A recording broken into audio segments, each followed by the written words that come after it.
ಜೆ.ಬಿ. ಬಂಧುಗಳೇ, ಕರ್ನಾಟಕ ಸರ್ಕಾರವು ಕರ್ನಾಟಕದ ಪರಿಶಿಷ್ಟ ಜಾತಿಗಳಿಗೆ ಒಳ ಮೀಸಲಾತಿಯನ್ನು ಕಲ್ಪಿಸುವ ಉದ್ದೇಶದಿಂದ ನ್ಯಾಯಮೂರ್ತಿಗಳಾಗಿರ್ತಕ್ಕಂಥ ಶ್ರೀ ಎಚ್ ಎನ್ ನಾಗಮೋಹನ್ ದಾಸ್ ಅವರ ನೇತೃತ್ವದಲ್ಲಿ ಏಕಸದಸ್ಯ ಆಯೋಗವನ್ನು ರಚನೆ ಮಾಡಿದೆ. ಆಯೋಗದ ಕಾರ್ಯದರ್ಶಿಗಳು ದಿನಾಂಕ 7/2/25 ಎಲ್ಲ ಇಲಾಖೆಗಳಿಗೆ ಪತ್ರವನ್ನು ಬರೆದು ಮಾಹಿತಿಯನ್ನು ಕೊಡಲಿಕ್ಕೆ ಸೂಚನೆ ಕೊಟ್ಟಿದ್ದಾರೆ.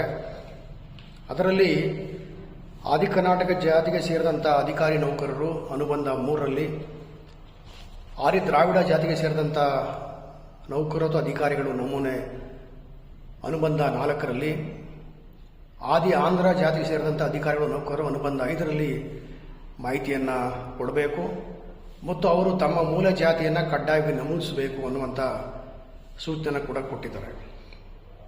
ಇದರ ಆಧಾರದ ಮೇಲೆ ಅನೇಕ ಅಧಿಕಾರಿಗಳು ಮತ್ತು ನೌಕರರು ಈಗಾಗಲೇ ಮಾಹಿತಿಯನ್ನು ಕೂಡ ಕೊಟ್ಟಿದ್ದಾರೆ ಅನ್ನುವಂಥದ್ದು ಸಾಮಾಜಿಕ ಜಾಲತಾಣದಿಂದ ತಿಳಿದು ಬರ್ತದೆ.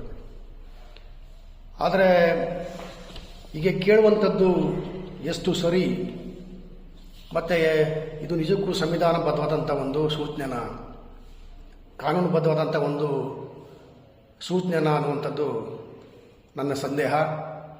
ಹಾಗಾಗಿ ಮಾನ್ಯ ಆಯೋಗಕ್ಕೆ ಮತ್ತು ಸಮಾಜ ಕಲ್ಯಾಣ ಇಲಾಖೆಯ ಪ್ರಧಾನ ಕಾರ್ಯದರ್ಶಿಗಳಿಗೆ, ಮಾನ್ಯ ಆಯುಕ್ತರಿಗೆ ಮತ್ತು ಸಮಾಜ ಕಲ್ಯಾಣ ಇಲಾಖೆ ಸಚಿವರಿಗೆ ಒಂದು ಪತ್ರವನ್ನು ನಾನು ಬರೀತಾ ಇದ್ದೀನಿ. ಆ ಪತ್ರದ ವಿಷಯವನ್ನು ತಮ್ಮ ಗಮನಕ್ಕೆ ತಂದರೆ ಈ ಪತ್ರದ ಪೂರ್ಣ ಪಾಠದ ಒಂದು ಸಣ್ಣ ಅಧಿಕೃತ ಮಾಹಿತಿ ನಿಮಗೆ ಗೊತ್ತಾಗ್ತದೆ.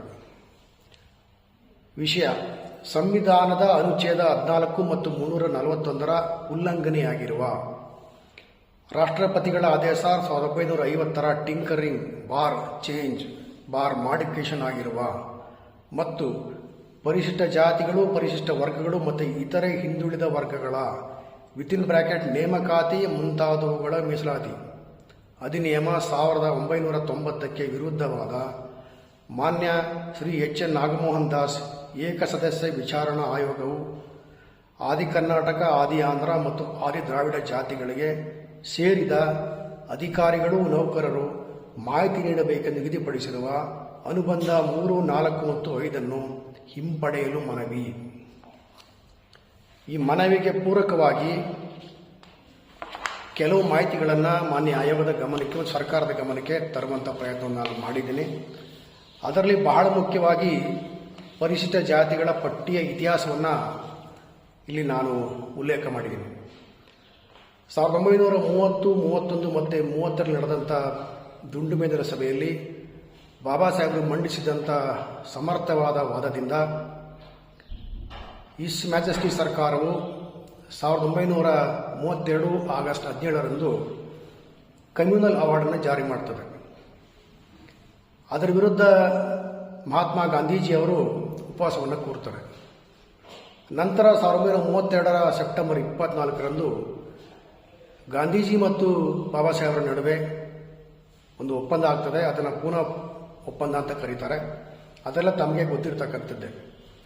ಅದರ ನಂತರ ಭಾರತ ಸರ್ಕಾರದ ಕಾಯ್ದೆ 1935 ಜಾರಿಗೆ ಬರುತ್ತದೆ.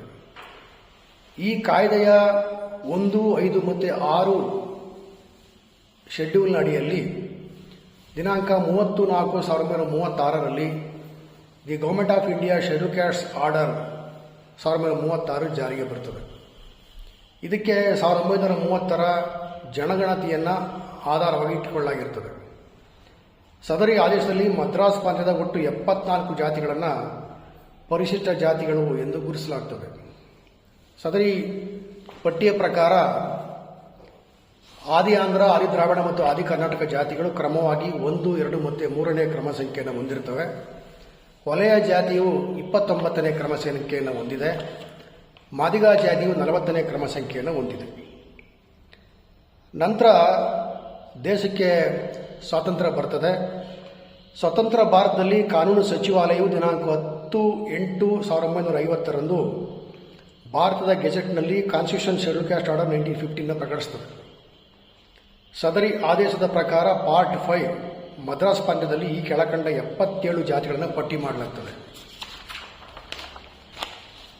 ಅದರಲ್ಲೂ ಕೂಡ ಆದಿ ಆಂಧ್ರ, ಆದಿ ದ್ರಾವಿಡ, ಆದಿ ಕರ್ನಾಟಕ ಮೊದಲ 3 ಜಾತಿಗಳಾಗಿ ಸ್ಥಾನವನ್ನು ಪಡಿತವೆ. ಮತ್ತು ಕೊಲೆಯ ಜಾತಿಯು 28ನೇ ಕ್ರಮ ಸಂಖ್ಯೆಯಲ್ಲಿ ಬರುತ್ತದೆ. ಮತ್ತೀಗ ಮಾದಿಗ ಜಾತಿಯು 43ನೇ ಕ್ರಮ ಸಂಖ್ಯೆಯಲ್ಲಿ ಬರುತ್ತದೆ. ನಂತರ ಇದೇ ಗೆಜೆಟ್ನಲ್ಲಿ ಪಾರ್ಟ್ 12ರಲ್ಲಿ ಮೈಸೂರು ಭಾಗದ ಪರಿಶಿಷ್ಟ ಜಾತಿಗಳನ್ನು ಈ ಕೆಳಕಂಡಂತೆ ಪಟ್ಟಿ ಮಾಡಲಾಗಿದೆ. ಥ್ರೂಔಟ್ ದಿ ಸ್ಟೇಟ್ ಅಂತ ಕರೀತಾರೆ ಇದನ್ನು. ಆದಿ ದ್ರಾವಿಡ ಕ್ರಮ ಸಂಖ್ಯೆ 1, ಆದಿ ಕರ್ನಾಟಕ ಕ್ರಮ ಸಂಖ್ಯೆ 2 ಇತ್ಯಾದಿ. ಸದರಿ ಪರಿಶಿಷ್ಟ ಜಾತಿಗಳ ಪಟ್ಟಿಗೆ 25/9/1956ರಲ್ಲಿ ತಿದ್ದುಪಡಿ ತರಲಾಗ್ತದೆ. ಅದನ್ನು the schedule caste and schedule tribes orders amendment act 1956 ಎಂದು ಕರೆಯಲಾಗಿದೆ. ಸದರಿ ತಿದ್ದುಪಡಿ ಕಾಯ್ದೆಯಂತೆ ಮದ್ರಾಸ್ ಪ್ರಾಂತ್ಯದಲ್ಲಿ ಬರ್ತಕ್ಕಂಥ ಜಾತಿಗಳ ಪಟ್ಟಿ ಈ ರೀತಿ ಇದೆ. ಮೊದಲನೇ ಕ್ರಮ ಸಂಖ್ಯೆಯಲ್ಲಿ ಆದಿ ಆಂಧ್ರ, 2ನೇ ಕ್ರಮ ಸಂಖ್ಯೆಯಲ್ಲಿ ಆದಿ ದ್ರಾವಿಡ ಮತ್ತು 3ನೇ ಕ್ರಮ ಸಂಖ್ಯೆಯಲ್ಲಿ ಆದಿ ಕರ್ನಾಟಕ. ಮತ್ತು ಈ 52 ಜಾತಿಗಳ ಪಟ್ಟಿಯಲ್ಲಿ ಅಮೆಂಡ್ಮೆಂಟ್ ಆಗಿ ಬಂದ ಕಾರಣಕ್ಕಾಗಿ ಕೆಲವು ಜಾತಿಗಳನ್ನ ಕೈಬಿಡಲಾಗಿದೆ. ಅಂತಿಮವಾಗಿ ಕರ್ನಾಟಕ ರಾಜ್ಯಕ್ಕೆ ಸಂಬಂಧಿಸಿದಂತೆ ಕಾನ್ಸ್ಟಿಟ್ಯೂಷನ್ ಶೆಡ್ಯೂಲ್ ಕ್ಯಾಸ್ಟ್ ಆರ್ಡರ್ 1950 ಪ್ರಕಾರ ಪರಿಶಿಷ್ಟ ಜಾತಿಗಳ ಪಟ್ಟಿ ಈ ರೀತಿ ಇದೆ. ಅದು ಇವತ್ತು ನಮ್ಮ ಮುಂದೆ ಇರತಕ್ಕಂಥ 101 ಜಾತಿಗಳ ಪಟ್ಟಿ. ಅದರಲ್ಲಿ ಮೊದಲನೇ ಕ್ರಮ ಸಂಖ್ಯೆಯಲ್ಲಿ ಆದಿ ಆಂಧ್ರ, 2ನೇ ಕ್ರಮ ಸಂಖ್ಯೆಯಲ್ಲಿ ಆದಿ ದ್ರಾವಿಡ ಮತ್ತು 3ನೇ ಕ್ರಮ ಸಂಖ್ಯೆಯಲ್ಲಿ ಆದಿ ಕರ್ನಾಟಕ ಇದೆ. ಮತ್ತು 44ನೇ ಕ್ರಮ ಸಂಖ್ಯೆಯಲ್ಲಿ ವಲಯ, ಹೊಲೇರ್, ವಲಯ 3 ಜಾತಿಗಳಿದ್ದಾವೆ. ಮತ್ತು 61ನೇ ಕ್ರಮ ಸಂಖ್ಯೆಯಲ್ಲಿ ಮಾದಿಗ ಇದೆ. ಇದರ ಪ್ರಕಾರ ಆದಿ ಆಂಧ್ರ, ಆದಿ ದ್ರಾವಿಡ, ಆದಿ ಕರ್ನಾಟಕ ಜಾತಿಗಳು ಪ್ರತ್ಯೇಕ ಅನ್ನೋದು ಗೊತ್ತಾಗ್ತದೆ. ಮತ್ತು ಕ್ರಮ ಸಂಖ್ಯೆ 27ರಲ್ಲಿ ಇರತಕ್ಕಂಥ ಹೊಲೆಯ, ಹೊಲೆಯ ಜಾತಿಗಳು, ಅದಕ್ಕೆ ಪೂರಕವಾಗಿ ಚಲವಾದಿ ಮತ್ತು ಚೆನ್ನಯ್ಯ ಜಾತಿಗಳು, ಹಾಗೂ ಕ್ರಮ ಸಂಖ್ಯೆ 61 ಇರತಕ್ಕಂಥ ಮಾದಿಗ ಜಾತಿ. ಇವು ಕೂಡ ಅಧಿಕೃತವಾಗಿ ರಾಷ್ಟ್ರಪತಿಗಳ ಆದೇಶದಂತೆ ಸಂವಿಧಾನದ ಅನುಚ್ಛೇದ 341 ಪ್ರಕಾರ ಪ್ರತ್ಯೇಕ ಜಾತಿಗಳು ಅಂತ ಗೊತ್ತಾಗ್ತದೆ. ಮಾನ್ಯ ಸರ್ವೋಚ್ಚ ನ್ಯಾಯಾಲಯವು ಪಂಚ ನ್ಯಾಯಮೂರ್ತಿಗಳ ಸಂವಿಧಾನ ಪೀಠ the state of Punjab and other versus Davinder Singh and others civil appeal 2314/2011 ಪ್ರಕರಣದಲ್ಲಿ ದಿನಾಂಕ 1/8/24ರಂದು ತೀರ್ಪನ್ನು ಕೊಟ್ಟು ಪರಿಶಿಷ್ಟ ಜಾತಿಗಳ ಉಪವರ್ಗೀಕರಣಕ್ಕೆ ಸಮ್ಮತಿಯನ್ನು ಸೂಚಿಸಿದೆ. ಪೀಠದಲ್ಲಿ 5 ಜನ ನ್ಯಾಯಮೂರ್ತಿಗಳಿದ್ದರು. ಆ ನ್ಯಾಯಮೂರ್ತಿಗಳಲ್ಲಿ 4 ಜನ ಸಬ್ ಕ್ಲಾಸಿಫಿಕೇಶನ್ ಆಫ್ ಶೆಡ್ಯೂಲ್ ಕ್ಯಾಸ್ಟ್ಗೆ ಅನುಮತಿಯನ್ನು ಕೊಡ್ತಾರೆ, ಒಬ್ಬರು ಅದನ್ನು ವಿರೋಧ ಮಾಡ್ತಾರೆ. ಅದರಲ್ಲಿ ಮುಖ್ಯ ನ್ಯಾಯಮೂರ್ತಿಗಳಾಗಿದ್ದಂಥ ಶ್ರೀ ಡಿ.ವೈ. ಚಂದ್ರಚೂಡ್ ರವರು ಈಗ ಹೇಳ್ತಾರೆ, the holding in Chinnaiah that sub classification of the schedule caste is impermissible is overruled. The scope of sub classification of the schedule caste is summarised below ಅಂತೇಳಿ ಇ.ವಿ. ಚೆನ್ನೈ ತೀರ್ಪಿನಲ್ಲಿ ಪರಿಶಿಷ್ಟ ಜಾತಿಗಳ ವರ್ಗೀಕರಣ ಆಗಬಾರ್ದು ಅನ್ನುವಂಥ ತೀರ್ಪನ್ನು ಕೊಟ್ಟಿದ್ರಲ್ಲ, ಅದನ್ನು ಓವರ್ ರೂಲ್ ಮಾಡ್ತಾರೆ. ಮತ್ತು ಸಬ್ ಕ್ಲಾಸಿಫಿಕೇಶನ್ ಕಾನೂನುಬದ್ಧವಾಗಿದೆ. However the state must establish that the inadequacy of representation, ಅಸಮರ್ಪಕ ಪ್ರಾತಿನಿಧ್ಯವು, ಯಾವುದೇ ಒಂದು ಜಾತಿ ಅಥವಾ ಗ್ರೂಪಿನ ಅಸಮರ್ಪಕ ಪ್ರಾತಿನಿಧ್ಯವು ಹಿಂದುಳಿಯುವಿಕೆಯಿಂದ ಅಥವಾ ಬ್ಯಾಕ್ವರ್ಡ್ನೆಸ್ಸಿಂದ ಆಗಿದೆ ಅನ್ನುವುದನ್ನು ಖಚಿತಪಡಿಸ್ಕೊಳ್ಬೇಕು ಅನ್ನುವಂಥ ಸಲಹೆಯನ್ನು ಕೊಡ್ತಾರೆ. The state must collect data of the inadequacy of representation in the services of the state because it is used as an indicator of backwardness ಅಂತ ಸ್ಪಷ್ಟವಾಗಿ ತೀರ್ಪನ್ನು ಕೊಟ್ಟಿದ್ದಾರೆ. ನಂತರ ನ್ಯಾಯಮೂರ್ತಿಗಳಾಗಿರ್ತಕ್ಕಂಥ B.R. ಗವಾಯ್ ಸಾಹೇಬರು ಕೂಡ ಅವರು ಸಬ್ ಕ್ಲಾಸಿಫಿಕೇಶನ್ನ ಒಪ್ಕೋತಾರೆ.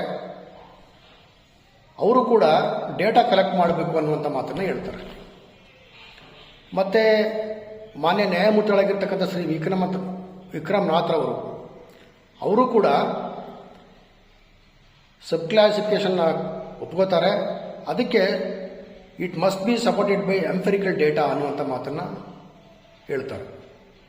ಆದರೆ ನ್ಯಾಯಮೂರ್ತಿಗಳಾಗಿದ್ದಂಥ ಶ್ರೀ ಬೇಲಾ ಎಂ ತ್ರಿವೇದಿ ಅವರು ಇ.ವಿ. ಚಿನ್ನಯ್ಯ ತೀರ್ಪು ಸರಿಯಾಗಿತ್ತು, ಅದರಲ್ಲಿ ನಾವು ಇಂಟರ್ಫಿಯರ್ ಆಗೋ ಅವಶ್ಯಕತೆ ಇರಲಿಲ್ಲ, ಹಾಗಾಗಿ ನಾನು ಸಬ್ ಕ್ಲಾಸಿಫಿಕೇಶನ್ ಒಪ್ಪೋದಿಲ್ಲ ಅನ್ನುವಂಥ ನಿಲುವನ್ನು ಪ್ರಕಟಿಸ್ತಾರೆ. ಅವರ ಅಭಿಪ್ರಾಯದಲ್ಲಿ ಇದೇನೇ ಆಗಬೇಕಾಗಿದ್ದರೂ ಕೂಡ ರಾಷ್ಟ್ರಪತಿಗಳ 1950 ಆದೇಶ ಇದೆಯಲ್ಲ, ಅದು ಆರ್ಟಿಕಲ್ 341 ಆಗಿರ್ತಕ್ಕಂಥದ್ದು, ಅದು ಅಂತಿಮ. Assumes finality on the publication of the notification, ಅದೇ ಅಂತಿಮ ಅನ್ನುವಂಥ ಮಾತನ್ನು ಸ್ಪಷ್ಟವಾಗಿ ಹೇಳ್ತಾರೆ. ಜೊತೆಗೆ it is only the parliament by law which can include or exclude from the list of the schedule caste ಅನ್ನುವಂಥ ಮಾತನ್ನು ಪ್ಯಾರಾ ನಂಬರ್ 4 ಹೇಳ್ತಾರೆ.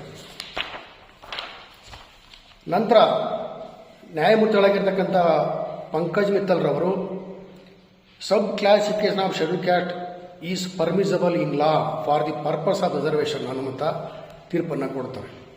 ಕೊನೆಯಲ್ಲಿ ನ್ಯಾಯಮೂರ್ತಿಗಳಾಗಿದ್ದಂಥ ಸತೀಶ್ ಚಂದ್ರ ಶರ್ಮಾ ಅವರು ಕೂಡ ಈಗಾಗಲೇ ಏನು ಮಾನ್ಯ ಮುಖ್ಯ ನ್ಯಾಯಮೂರ್ತಿಗಳಾಗಿದ್ದಂಥ ಚಂದ್ರಚೂಡ್ ಜಿ ಅವರು ಮತ್ತು B.R. ಗವಾಯಿ ಅವರು ಏನು ಹೇಳಿದ್ದಾರೆ ಅದಕ್ಕೆ ನನ್ನ ಸಮ್ಮತಿ ಇದೆ ಅನ್ನುವಂಥ ಮಾತನ್ನು ಹೇಳ್ತಾರೆ.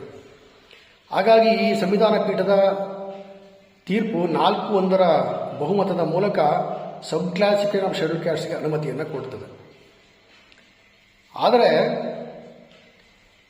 ಇಲ್ಲಿ ಗಮನಿಸಬೇಕಾಗಿರ್ತಕ್ಕಂಥ ಅಂಶ ಏನು ಅಂದರೆ, 101 ಜಾತಿಗಳನ್ನು ನೀವು ಹಲವು ಗುಂಪುಗಳನ್ನಾಗಿ ಮಾಡೋದಕ್ಕೆ ಡೇಟಾ ಕಲೆಕ್ಟ್ ಮಾಡಬೇಕು ಮತ್ತು ಬ್ಯಾಕ್ವರ್ಡ್ನೆಸ್ನ ಪ್ರೂವ್ ಮಾಡಬೇಕು ಅಂತಕ್ಕಂಥ ಒಂದು ಆದೇಶ ಇದೆಯೋ, ತೀರ್ಪಿದೆಯೋ ಹೊರತು ನಿರ್ದಿಷ್ಟವಾಗಿ ಆ ಒಂದು 101 ಪಟ್ಟಿಗಳಿರ್ತಕ್ಕಂಥ ಯಾವುದೋ ಜಾತಿಯನ್ನು ನಿಮ್ಮ ಮೂಲ ಜಾತಿ ಯಾವುದು ಅಂತ ಕೇಳಿ ಅದನ್ನು ಅದೇ ಪಟ್ಟಿಯಲ್ಲಿರ್ತಕ್ಕಂಥ ಮತ್ತೊಂದು ಜಾತಿ ಅಥವಾ ಮತ್ತೆರಡು ಜಾತಿಗಳಿಗೆ ಸೇರ್ಪಡೆ ಮಾಡೋದಕ್ಕೆ ಈ ತೀರ್ಪಲ್ಲಿ ಯಾವುದೇ ರೀತಿಯ ಅನುಮತಿ ಇಲ್ಲ. ಆದರೆ ನಾಗಮೋಹನ್ ದಾಸ್ ಆಯೋಗ ಏನು ಮಾಡ್ತದೆ, ಆದಿ ಕರ್ನಾಟಕ, ಆದಿ ಆಂಧ್ರ ಮತ್ತು ಆದಿ ದ್ರಾವಿಡ 3 ಜಾತಿಗಳ ಮೂಲ ಜಾತಿಗಳು ಯಾವುದು ಅಂತ ಕೇಳ್ತಾ ಇದೆ. ಆದರೆ ಅದೊಂದು ವಿಚಾರವನ್ನು ಸ್ಪಷ್ಟವಾಗಿ ಹೇಳಿಲ್ದಿರ್ತಕ್ಕಂಥ ಏನಪ್ಪ ಅಂದರೆ, ನೀವು ವಲಯ ಅಂತಲೇ ಬರೀರಿ ಅಥವಾ ಮಾದಿಗ ಅಂತಲೇ ಬರೀರಿ ಅಂತ ಅದು ಹೇಳಿಲ್ಲ. ಅದನ್ನು ನಿಮ್ಮ ವೈಯಕ್ತಿಕ ವಿಚಾರಕ್ಕೆ ಬಿಟ್ಟಿದೆ. ನೀವು ಬರೆಯುವಾಗ ನೀವು ಯಾವುದನ್ನು ಬೇಕಾದ್ರೂ 101 ಜಾತಿಲಿ ಯಾವುದನ್ನು ಬೇಕಾದ್ರೂ ಬರಿಬೋದು, ಆ 3 ಬಿಟ್ಟು. ಆದರೆ ಭಾವನಾತ್ಮಕವಾಗಿ ನಾವು ವಲಯರು, ನಾವು ಮಾದಿಗರು ಅಂತ ಈಗಾಗಲೇ ಗೊತ್ತಿರ್ತಕ್ಕಂಥ ಸಮಾಜ ಏನಿದೆ, ನಾನು ಮೂಲ ಮಾದಿಗ, ಮೂಲ ಆದಿ ಕರ್ನಾಟಕ ವಲಯ ಅಂತ ಬರೀತಾ ಇದೆ. ಇದು ಸರಿನಾ ಅಂತಕ್ಕಂಥದ್ದು ನಾವು ಚರ್ಚೆ ಮಾಡಬೇಕಾಗ್ತದೆ. ಗೌರವಾನ್ವಿತ ರಾಷ್ಟ್ರಪತಿಗಳು ಸಂವಿಧಾನದ ಅನುಚ್ಛೇದ 341 ಅಡಿಯಲ್ಲಿ ಸಂಸತ್ತಿನಿಂದ ಅನುಮೋದನೆ ಆಗಿರತಕ್ಕಂಥ ಪಟ್ಟಿಯನ್ನು ಒಪ್ಪಿ ಸಹಿ ಮಾಡಿದ್ದಾರೆ. ಅದು ರಾಷ್ಟ್ರಪತಿಗಳ ಆದೇಶ 1950 ಅಂತ ಜಗತ್ತಿಗೆ ಗೊತ್ತಿದೆ. ಅದರಲ್ಲಿ ಯಾವುದೇ ಒಂದು ಸಣ್ಣ ಅಕ್ಷರವನ್ನು ಕೂಡ ಬದಲಾವಣೆ ಮಾಡಬೇಕಾದ್ರೆ ಅದು ಪಾರ್ಲಿಮೆಂಟ್ಲೇ ಆಗಬೇಕು. ಇದನ್ನು ದವಿಂದರ್ ಸಿಂಗ್ ಜಡ್ಮೆಂಟ್ನಲ್ಲೇ ಬೇಲಾ ಎಂ ತ್ರಿವೇದಿ ನ್ಯಾಯಮೂರ್ತಿಗಳು ಸ್ಪಷ್ಟವಾಗಿ ಹೇಳಿದ್ದಾರೆ.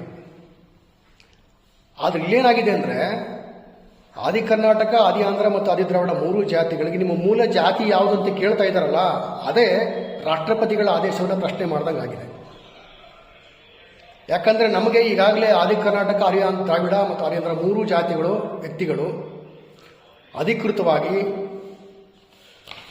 ಸರ್ಕಾರದಿಂದ, ವಿಶೇಷವಾಗಿ ಕರ್ನಾಟಕ ಸರ್ಕಾರದಿಂದ ಹೊರಡಿಸಿರ್ತಕ್ಕಂಥ ಪರಿಶಿಷ್ಟ ಜಾತಿಗಳು, ಪರಿಶಿಷ್ಟ ವರ್ಗಗಳು ಮತ್ತು ಇತರ ಹಿಂದುಳಿದ ವರ್ಗಗಳ ನೇಮಕಾತಿ ಮುಂತಾದವುಗಳ ಮೀಸಲಾತಿ ಅಧಿನಿಯಮ 1990 ಅನುಗುಣವಾಗಿ ಯಾವ ಅಧಿಕೃತ ಅಧಿಕಾರಿ ಜಾತಿ ಪತ್ರವನ್ನು ಕೊಡಬೇಕು ಅವರಿಂದ ಸರ್ಟಿಫಿಕೇಟ್ನ ತಗೊಂಡಿದ್ದೀವಿ. ನಂತರ ಅದನ್ನು ಜಿಲ್ಲಾ ಜಾತಿ ಪರಿಶೀಲನಾ ಸಮಿತಿ ಅಂಗೀಕರಿಸಿ ಅದಕ್ಕೆ ಸಿಂಧುತ್ವವನ್ನು ಕೊಟ್ಟಿದೆ. ಹೀಗಿರಬೇಕಾದ್ರೆ ಅದನ್ನು ನಮ್ಮ ನೇಮಕಾತಿ ಪ್ರಾಧಿಕಾರ, ಯಾವ ಇಲಾಖೆಗೆ ನಾವು ಜಾಯ್ನ್ ಆಗಿರ್ತೀವಿ ನೌಕರಿಗೆ, ಅಧಿಕಾರಕ್ಕೆ, ಆ ಇಲಾಖೆ ಕೂಡ ಅದನ್ನು ಒಪ್ಕೊಂಡಿದೆ. ಹೀಗಿರುವಾಗ ಈ ಹಂತದಲ್ಲಿ ಆಯೋಗವು ನಿಮ್ಮ ಮೂಲ ಜಾತಿ ಯಾವುದು ಅಂತ ಕೇಳ್ತಾ ಇರ್ತಕ್ಕಂಥದ್ದೇ ತಪ್ಪು, ದೋಷಪೂರಿತ. ನನ್ನ ಜಾತಿಯ ಸರ್ಟಿಫಿಕೇಟ್ ಮೇಲೆ ಡೌಟ್ ಇದ್ದರೆ, ಅನುಮಾನ ಇದ್ದರೆ, ಯಾವ ವ್ಯಕ್ತಿ ಬಾಧಿತನಾಗ್ತಾನೆ ಅಥವಾ ಯಾವ ಸಂಸ್ಥೆ ಬಾಧಿತ ಆಗ್ತದೆ ಆ ಸಂಸ್ಥೆ ನನ್ನನ್ನು ಪ್ರಶ್ನೆ ಮಾಡಬೇಕು. ಯಾವುದಕ್ಕೆ? ಮಾನ್ಯ ತಹಸೀಲ್ದಾರ್ ಕೊಟ್ಟಿರ್ತಕ್ಕಂಥ ಸರ್ಟಿಫಿಕೇಟ್ನ ಅಸಿಸ್ಟೆಂಟ್ ಕಮಿಷನರ್ ರಲ್ಲಿ ಅಪೀಲ್ ಹೋಗಿ ಅದನ್ನು ಪ್ರಶ್ನೆ ಮಾಡಬೇಕು. ಅವರಿಂದ ಸಾಧ್ಯವಾಗಲಿಲ್ಲ ಜಿಲ್ಲಾಧಿಕಾರಿಗಳನ್ನ ಕೇಳಬೇಕು. ಜಿಲ್ಲಾಧಿಕಾರಿಗಳ ಜಾತಿ ಪರಿಶೀಲನಾ ಸಮಿತಿ ಅಂತ ಒಪ್ಪಲಿಲ್ಲ ಅಂದರೆ ಮಾನ್ಯ ಆಯುಕ್ತರಿಗೆ, ಸಮಾಜ ಕಲ್ಯಾಣ ಆಯುಕ್ತರಿಗೆ ಅದನ್ನು ಅಪೀಲ್ ಆಗಬೇಕು. ಇದು ಕಾನೂನಾತ್ಮಕ ಪ್ರಕ್ರಿಯೆ. ಇದು ಅದು ಯಾವುದನ್ನು ಕೂಡ ಈ ಆಯೋಗದ ಪತ್ರ ಉಲ್ಲೇಖ ಮಾಡೋದಿಲ್ಲ, ಅದ್ರ ಬಗ್ಗೆ ಚರ್ಚೆ ಕೂಡ ಮಾಡಿಲ್ಲ. ನೇರವಾಗಿ ನಿಮ್ಮ ಮೂಲ ಜಾತಿ ಯಾವುದು ಅಂತ ಕೇಳ್ತಾ ಅದನ್ನು ನಮೂದಿಸಿ ಅಂತ ಹೇಳ್ತಾ, ಆದರೆ ಅದು ಇಂಥದ್ದನ್ನೇ ನಮೂದಿಸಿ ಅಂತ ಹೇಳಿಲ್ಲ ಅನ್ನುವಂಥದ್ದನ್ನು ನಾವು ಗಮನಿಸಬೇಕಾಗಿದೆ. ಒಂದು ವೇಳೆ ನಾವು ಆದಿ ಕರ್ನಾಟಕ ಮತ್ತು ವಲಯ ಅಂತ ಬರೆದ್ರೆ, ಆದಿ ಕರ್ನಾಟಕ ಮಾದಿಗ ಅಂತ ಬರೆದ್ರೆ, ಆ ಎರಡೂ ಜಾತಿಗಳು ರಾಷ್ಟ್ರಪತಿಗಳ ಆದೇಶದಲ್ಲಿ ಇಲ್ಲ ಅನ್ನುವಂಥದ್ದು ನಿಮಗೆ ಜ್ಞಾಪಕ ಇರಲಿ. ಆವಾಗ ಏನಾಗುತ್ತೆ, ರಾಷ್ಟ್ರಪತಿಗಳ ಆದೇಶವನ್ನು ಟಿಂಕರಿಂಗ್ ಮಾಡ್ದಂಗಾಗ್ತದೆ, ಕೆದಕ್ದಂಗೆ ಆಗ್ತದೆ, ಕೆರೆದಂಗೆ ಆಗುತ್ತೆ, ತಿದ್ದಂಗೆ ಆಗ್ತದೆ, ಮಾಡಿಫೈ ಮಾಡ್ದಂಗೆ ಆಗುತ್ತೆ. ಆದಿ ಕರ್ನಾಟಕ ವಲಯ, ಆದಿ ಕರ್ನಾಟಕ ಮಾದಿಗ ಅಂತಕ್ಕಂಥದ್ದು 102 ಮತ್ತು 103ರ ಜಾತಿಯಾಗಿ ಸೇರ್ಪಡೆಯಾಗಿಲ್ಲ. ಇದೇನಾಗುತ್ತೆ, ಅಂತಿಮವಾಗಿ ಸಂಸತ್ತು ಸಂವಿಧಾನದ ಅನುಚ್ಛೇದ 341 ಅಡಿಯಲ್ಲಿ ಅನುಮೋದನೆ ಮಾಡಿರ್ತಕ್ಕಂಥ ಪಟ್ಟಿಯನ್ನು ಪ್ರಶ್ನೆ ಮಾಡಿದಾಗುತ್ತೆ. ಪಟ್ಟಿಯ ಆದೇಶಕ್ಕೆ ವಿರುದ್ಧವಾಗಿದೆ. ಆದ್ದರಿಂದ ಮಾನ್ಯ ಆಯೋಗ ಕೊಟ್ಟಿರ್ತಕ್ಕಂಥ ಅನುಬಂಧ ಇದ್ದರೂ ಕೂಡ ಅದರಲ್ಲಿ ನೀವು ಯಾವ ಸರ್ಟಿಫಿಕೇಟ್ನ ಅಧಿಕೃತವಾಗಿ ಪಡ್ಕೊಂಡಿದ್ದೀರಿ ಅದನ್ನೇ ನಮೂದಿಸ್ತಕ್ಕಂಥದ್ದು ಕಾನೂನುಬದ್ಧ ಅನ್ನುವಂಥ ವಿಚಾರನ ತಮ್ಮ ಗಮನಕ್ಕೆ ತರಕ್ಕೆ ಬಯಸ್ತೀನಿ. ಹಾಗೆಯೇ ಮಾನ್ಯ ಆಯೋಗ ಇದನ್ನು ಕೇಳಿರ್ತಕ್ಕಂಥದ್ದು ಕೂಡ ದೋಷಪೂರಿತ. ಮತ್ತು ಒಂದು ವೇಳೆ ಆ ಸರ್ಟಿಫಿಕೇಟ್ನ ಕೊಟ್ಟಿದ್ರೆ ಅದನ್ನು ಮಾನ್ಯ ಮಾಡಬಾರ್ದು. ಹಾಗೆಯೇ ಈಗಾಗಲೇ ಕೊಟ್ಟಿರ್ತಕ್ಕಂಥ ಅನುಬಂಧ 3, 4, 5 ಸಂವಿಧಾನ ಬಾಹಿರ ಆಗಿರೋ ಕಾರಣಕ್ಕಾಗಿ ಅದನ್ನು ಹಿಂಪಡಿಬೇಕು ಅಂತ ನಾನು ಮನವಿ ಮಾಡ್ತಾ ಇದ್ದೀನಿ. ಯಾಕಂದರೆ ಮೇ 1ನೇ ತಾರೀಕು ಅಥವಾ ಮೇ 1ನೇ ವಾರದಲ್ಲಿ ಈ ಸಮೀಕ್ಷೆ ಪ್ರಾರಂಭ ಆಗ್ತದೆ ಅಧಿಕೃತವಾಗಿ. ಮತ್ತು ಇನ್ನೊಂದು ವಿಚಾರ ತಮ್ಮ ಗಮನಕ್ಕೆ ತರೋದೇನು ಅಂದರೆ, 101 ಜಾತಿಯಲ್ಲಿ ಯಾವುದೇ ಜಾತಿಗಳ ನಿಮ್ಮ ಮೂಲ ಜಾತಿ ಯಾವುದು ಅಂತ ಕೇಳ್ತಾ ಇಲ್ಲ. ಕೇವಲ 3 ಜಾತಿಗಳನ್ನ ಮಾತ್ರ ನಿಮ್ಮ ಮೂಲ ಜಾತಿ ಯಾವುದು ಅಂತ ಕೇಳ್ತಾ ಇದ್ದಾರೆ. ಇದು ತಾರತಮ್ಯ ನೀತಿಯಾಗಿದೆ. ಡಿಸ್ಕ್ರಿಮಿನೇಷನ್ ಆನ್ ಆದಿ ಕರ್ನಾಟಕ, ಆದಿ ದ್ರಾವಿಡ ಮತ್ತು ಆದಿ ಆಂಧ್ರ. ಈ ಸಂವಿಧಾನದ ಅನುಚ್ಛೇದ 14ರ ಉಲ್ಲಂಘನೆ ಆಗಿದೆ. ಸಂವಿಧಾನದ ಅನುಚ್ಛೇದ 14 ಏನು ಹೇಳುತ್ತೆ? That state shall not deny to any person equality before the law or the equal protection of the laws within the territory of India, privation of discrimination on grounds of religion, caste, sex or place of birth ಅಂತ ಸ್ಪಷ್ಟವಾಗಿ ಹೇಳಿದೆ. ಆದರೆ ಆಯೋಗ ಏನು ಮಾಡ್ತಾ ಇದೆ, ನಿರ್ದಿಷ್ಟವಾಗಿ ಆದಿ ಕರ್ನಾಟಕ, ಆದಿ ದ್ರಾವಿಡ ಮತ್ತು ಆದಿ ಆಂಧ್ರಗಳನ್ನ ಮಾತ್ರ ಕೇಳೋ ಮೂಲಕ ಆ 3 ಜಾತಿಗಳಿಗೆ ಕಾನೂನಿನ ಸಮಾನತೆಯನ್ನು ನಿರಾಕರಣೆ ಮಾಡಿದೆ. ಆ 3ನ್ನ ಇತರೆ ಜಾತಿಗಳಿಗೆ ಸಮಾನವಾಗಿದ್ದು ಕಾಣ್ತಾ ಇಲ್ಲ. 101 ಜಾತಿಗೆ ಸಮಾನ ಅವು, ಆದರೆ ಅದನ್ನ ಸಮಾನವಾಗಿ ಕಾಣ್ತಾ ಇಲ್ಲ. ಆ 3ನ್ನ ಪ್ರತ್ಯೇಕವಾಗಿ ನೀವು ನಮೂದಿಸಬೇಕು ಅಂತ ಹೇಳೋದ್ರ ಮೂಲಕ ಆಯೋಗವೇ ಈ 3 ಜಾತಿಗಳ ವಿರುದ್ಧ ತಾರತಮ್ಯವನ್ನು ಎಸಗುತ್ತಾ ಇದೆ. ಆ ಕಾರಣಕ್ಕಾಗಿ ಮಾನ್ಯ ಆಯೋಗವು ಈ 3 ಅನುಬಂಧಗಳನ್ನ ಹಿಂಪಡಿಬೇಕು ಅಂತ ನಾನು ಮನವಿ ಮಾಡ್ತೀನಿ. ಮತ್ತು ಇನ್ನೊಂದು ಅಂಶ ಏನು ಅಂದರೆ, ಆದಿ ಕರ್ನಾಟಕ, ಆದಿ ಆಂಧ್ರ ಮತ್ತು ಆದಿ ದ್ರಾವಿಡ ಮತ್ತು ವಲಯ ಮತ್ತು ಮಾದಿಗ 5 ಕೂಡ ಪಟ್ಟಿಯ ಪ್ರಕಾರ, ಮಾನ್ಯ ರಾಷ್ಟ್ರಪತಿಗೆ ಹೊರಡಿಸಕ್ಕಂಥ ಪಟ್ಟಿಯ ಪ್ರಕಾರ ಬೇರೆ ಬೇರೆ ಜಾತಿಗಳಾಗಿದ್ದಾವೆ. ಹೀಗಿರುವಾಗ ಅದು ಒಂದು ಪಟ್ಟಿಯಲ್ಲಿರ್ತಕ್ಕಂಥ ಒಂದು ಜಾತಿಗೆ ಅದೇ ಪಟ್ಟಿಲಿರ್ತಕ್ಕಂಥ ಇನ್ನೊಂದು ಜಾತಿಯನ್ನು ಮೂಲ ಅಂತ ಬರೆಯೋದು ಅಥವಾ ಮತ್ತೆ ಕೇಳೋದು ಎರಡೂ ಕೂಡ ದೋಷಪೂರಿತ. ಇದನ್ನು ಮಾಹಿತಿ ಕೊಡ್ತಕ್ಕಂಥ ಅಧಿಕಾರಿಗಳು, ನೌಕರರು ಮತ್ತು ಕೇಳ್ತಾ ಇರ್ತಕ್ಕಂಥ ಆಯೋಗ ಕೂಡ ಚಿಂತನೆ ಮಾಡಬೇಕಾಗಿದೆ, ಪುನರ್ ಪರಿಶೀಲನೆ ಮಾಡಬೇಕಾಗಿದೆ. ಮತ್ತು ಜಾತಿ ಪತ್ರ ನೀಡೋಕ್ಕೆ ಸಂಬಂಧಪಟ್ಟಾಗೆ ಸೆಕ್ಷನ್ 4A 1, 2, 3 ಇದರಲ್ಲಿ ತಹಸೀಲ್ದಾರ್ಗಳಿಗೆ ಅಧಿಕಾರ ಇದೆ. ಯಾವ ಅಧಿನಿಯಮ ಅಂದರೆ 1990ರ ಅಧಿನಿಯಮ. ಮತ್ತು ಅದರಲ್ಲಿ ತಪ್ಪಾಗಿದ್ದರೆ ಅದರ ವಿರುದ್ಧ 4B 4Aನಲ್ಲಿ ACಗೆ ಅಪೀಲ್ ಹೋಗ್ತಕ್ಕಂಥ ಅವಕಾಶ ಇದೆ. ನಂತರ ಜಾತಿ ಪತ್ರ ಪರಿಶೀಲನೆ ಮಾಡೋದಕ್ಕೆ ಸೆಕ್ಷನ್ 4C 1, 2, 4A ಮತ್ತು 3 ಇಲ್ಲಿ ಜಿಲ್ಲಾಧಿಕಾರಿಗಳ ನೇತೃತ್ವದಲ್ಲಿ ಒಂದು ಕಮಿಟಿ ಕೂಡ ಫಾರ್ಮ್ ಮಾಡೋದಕ್ಕೆ ಅಧಿನಿಯಮ ಅವಕಾಶವನ್ನು ಕೊಟ್ಟಿದೆ. ಈ ಅಧಿನಿಯಮದಡಿ ಓಡಿಸ್ತಕ್ಕಂಥ ಆದೇಶದಿಂದ ಯಾರೇ ಬಾಧಿತರಾದರೂ ಕೂಡ 4D ಅಪೀಲ್ ಹೋಗೋದಕ್ಕೆ ಯಾರಿಗೆ ಮಾನ್ಯ ಆಯುಕ್ತರಿಗೆ ಅಪೀಲ್ ಸಲ್ಲಿಸೋದಕ್ಕೆ ಅವಕಾಶ ಇದೆ. ಹೀಗಿರುವಾಗ ಯಾವುದೇ ಪ್ರಕ್ರಿಯೆಗಳು ಕೂಡ ಕಾನೂನುಬದ್ಧ ನಡೆದಿರೋದ್ರಿಂದ ಮತ್ತು ಅದರ ವಿರುದ್ಧ ಯಾರು ಕೂಡ ಅಪೀಲ್ ಆಗದೇ ಇರೋದ್ರಿಂದ ಅದು ಎಲ್ಲೂ ಕೂಡ ತಿರಸ್ಕಾರ ಆಗದೇ ಇರೋದ್ರಿಂದ ಮಾನ್ಯ ಆಯೋಗವು ಹೊಸದಾಗಿ ನಿಮ್ಮ ಜಾತಿಯ ಮೂಲ ಯಾವುದು ಅಂತ ಕೇಳೋದಕ್ಕೆ ಅವಕಾಶ ಇಲ್ಲ, ಅದು ಕಾನೂನು ಬಾಹಿರ ಆಗುತ್ತದೆ. ಮತ್ತು ಪಂಜಾಬ್ ಸರ್ಕಾರ ವಿರುದ್ಧ ದವಿಂದರ್ ಸಿಂಗ್ ಪ್ರಕರಣದಲ್ಲಿ ಸರ್ವೋಚ್ಚ ನ್ಯಾಯಾಲಯವು 1/8/24 ತೀರ್ಪನ್ನು ಕೊಟ್ಟು ಸಬ್ ಕ್ಲಾಸಿಫಿಕೇಶನ್ ಆಫ್ ಶೆಡ್ಯೂಲ್ ಕ್ಯಾಸ್ಟ್ ಮಾಡಬಹುದು ಅಂತ ಅನುಮತಿ ಕೊಟ್ಟ ನಂತರ ತೆಲಂಗಾಣ ಸರ್ಕಾರ ಈ Telangana schedule caste resolution of reservation bill 2025 ಅನ್ನು ಸದನದಲ್ಲಿ ಮಂಡಿಸಿತು. ತೆಲಂಗಾಣ ವಿಧಾನಸಭೆ ಅದನ್ನು ಅಂಗೀಕರಿಸಿದೆ.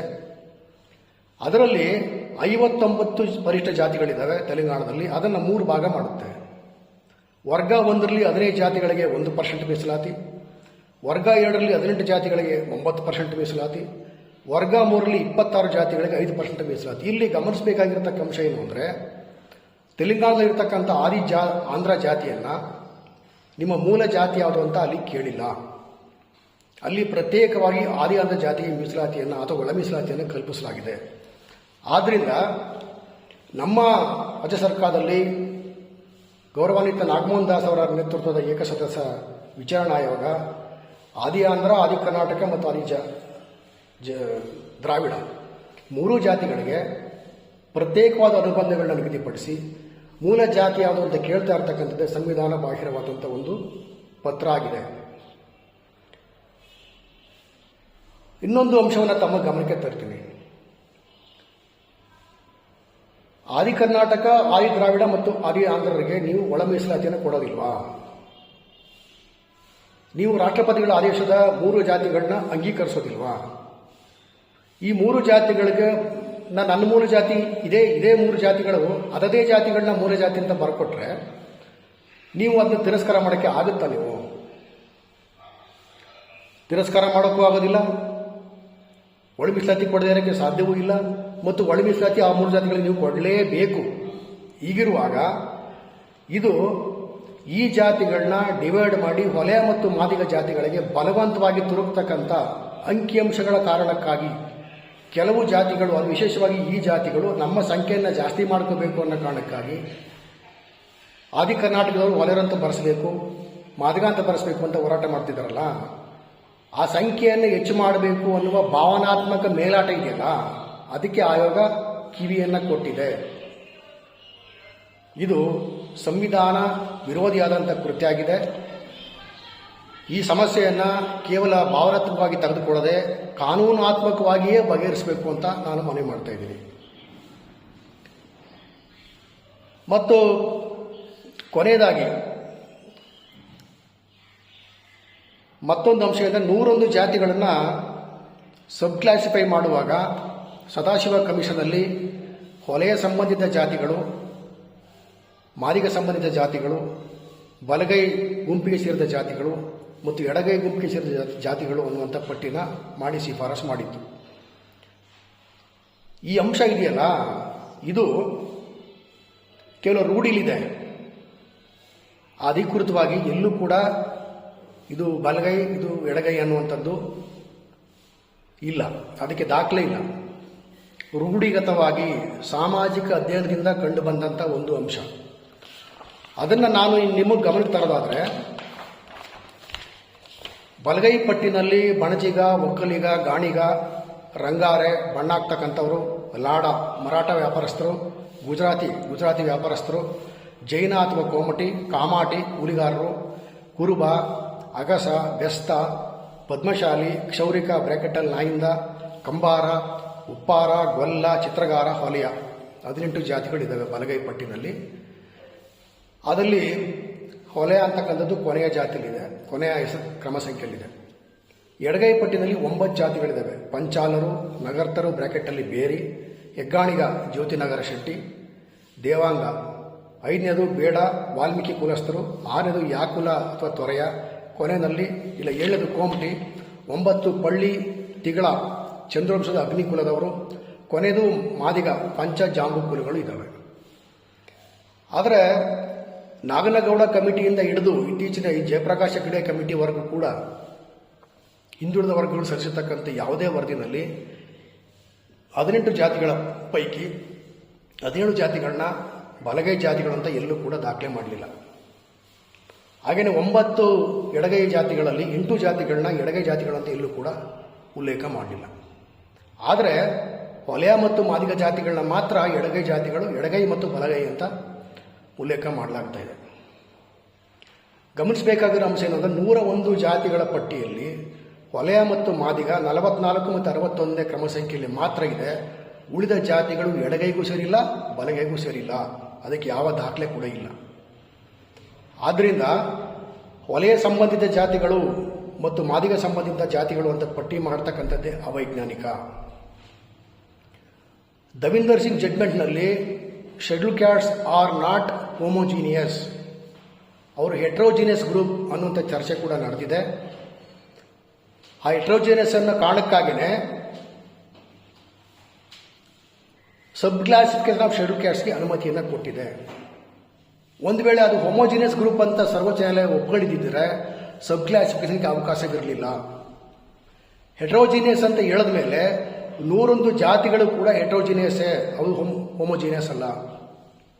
ಆದ್ದರಿಂದ ಹೆಟ್ರೋಜಿನಿಯಸ್ ಆಗಿರತಕ್ಕಂಥ 101 ಜಾತಿಗಳನ್ನ ನೀವು ಮಾದಿಗ ಸಂಬಂಧಿತ ಜಾತಿಗಳು, ಹೊಲೆಯ ಸಂಬಂಧಿತ ಜಾತಿಗಳು, ಬಲಗೈ ಸೇರ್ಪಡೆಗೊಂಡಂಥ ಜಾತಿಗಳು, ಎಡಗೈ ಸಂಬಂಧಪಟ್ಟ ಜಾತಿಗಳು ಅಂತ ಪಟ್ಟಿ ಮಾಡೋದಕ್ಕೆ ಅವಕಾಶ ಇಲ್ಲ. ಅದು ಕೂಡ ಸುಪ್ರೀಂ ಕೋರ್ಟ್ನ ಸ್ಪಷ್ಟ ಉಲ್ಲಂಘನೆ ಆಗ್ತದೆ.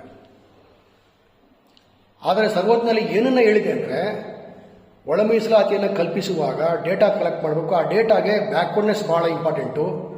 ಬ್ಯಾಕ್ವರ್ಡ್ನೆಸ್ ಎಲ್ಲಿ ಸಿಗುತ್ತೆ ನಿಮಗೆ ಅಂದರೆ ಸರ್ವಿಸ್ ಸೆಕ್ಟರ್, ವಿಶೇಷವಾಗಿ ಸರ್ಕಾರಿ ನೌಕರರಲ್ಲಿ ಅತ್ಯಂತ ಕಡಿಮೆ ಪ್ರಾತಿನಿಧ್ಯ ಇರ್ತದಲ್ಲ, ಅದಕ್ಕೆ ಆದ್ಯತೆಯನ್ನು ಕೊಡಬೇಕು ಅನ್ನುವಂಥದ್ದು ತೀರ್ಪು. ಹಾಗಾಗಿ ಆಯೋಗವು ಬಲಗೈ ಸಂಬಂಧಿತ ಜಾತಿಗಳು, ಎಡಗೈ ಸಂಬಂಧಿತ ಜಾತಿಗಳು, ಮಾದಿಗ ಸಂಬಂಧಿತ ಜಾತಿಗಳು, ವಲಯ ಸಂಬಂಧಿತ ಜಾತಿಗಳು ಅಂತ ಪಟ್ಟಿ ಮಾಡದೆ ಅದನ್ನು ವೈಜ್ಞಾನಿಕವಾದ ಆಧಾರದ ಮೇಲೆ ಪಟ್ಟಿ ಮಾಡಬೇಕು ಅಂತ ನಾನು ಒತ್ತಾಯ ಮಾಡ್ತೀನಿ. ಇಲ್ಲದೆ ಹೋದರೆ ಪಟ್ಟಿ ಮಾಡಿದ ನಂತರವೂ ಕೂಡ ಆ ಪಟ್ಟಿಲಿರ್ತಕ್ಕಂಥ ಯಾವುದೋ ಒಂದು ಸಣ್ಣ ಗುಂಪು, ಸಣ್ಣ ಜಾತಿ ಅವಕಾಶವನ್ನು ಕಳ್ಕೊಳ್ಳುವ ಎಲ್ಲ ಸಾಧ್ಯತೆಗಳು ಇದ್ದಾವೆ. ಅದು ಮುಂದೆ ಆಗಬಾರ್ದು ಅಂದರೆ ಆಯೋಗ ಈಗಲೇ ಅದನ್ನು ವೈಜ್ಞಾನಿಕವಾಗಿ ಅಧ್ಯಯನ ಮಾಡಿ ಗುಂಪನ್ನು ರಚನೆ ಮಾಡಬೇಕು ಅಂತ ಕೇಳ್ಕೊಳ್ತೀನಿ. ಈ ವಲಯ ಸಂಬಂಧಿತ ಜಾತಿಗಳು, ಮಾದಿಗ ಸಂಬಂಧ ಜಾತಿಗಳು ಮತ್ತು ಬಲಗೈ ಎಡಗೈ ಅಂತ ಪಟ್ಟಿ ಮಾಡಿದ್ರೆ ಏನಾಗುತ್ತೆ ಅಂತಂದರೆ, ಇದು ಬಾಬಾ ಸಾಹೇಬರ ಜಾತಿ ವಿನಾಶ ಪರಿಕಲ್ಪನೆಗೆ ವಿರುದ್ಧವಾದಂಥ ಒಂದು ಪ್ರಕ್ರಿಯೆ ಆಗಿದೆ. ಬಾಬಾ ಸಾಹೇಬರ ಜಾತಿ ವಿನಾಶವನ್ನು ಬಯಸಿದ್ರು. ಆದರೆ ಈ ಜಾತಿಗಳು ಮತ್ತು ಆಯೋಗ ಪರೋಕ್ಷವಾಗಿ ಇಬ್ಬರೂ ಸೇರಿ, ಅಥವಾ ಈ ಜಾತಿಗಳ ಕೆಲವು ವ್ಯಕ್ತಿಗಳು ಅಥವಾ ಆಯೋಗದ ಕೆಲವು ವ್ಯಕ್ತಿಗಳು ಸೇರಿ ಜಾತಿ ವ್ಯವಸ್ಥೆಯನ್ನು ಉಳಿಸ್ತಕ್ಕಂಥ ಪ್ರಕ್ರಿಯೆಯಲ್ಲಿ ತಾವೇ ಸಪೋರ್ಟ್ ಮಾಡ್ದಂಗೆ ಆಗುತ್ತೆ. ಆದ್ದರಿಂದ ಈ ದಿಕ್ಕಿನಲ್ಲಿ ಆಯೋಗ ಮರುಚಿಂತನೆ ಮಾಡಬೇಕು ಅಂತ ಕೇಳ್ಕೊಳ್ತೀನಿ.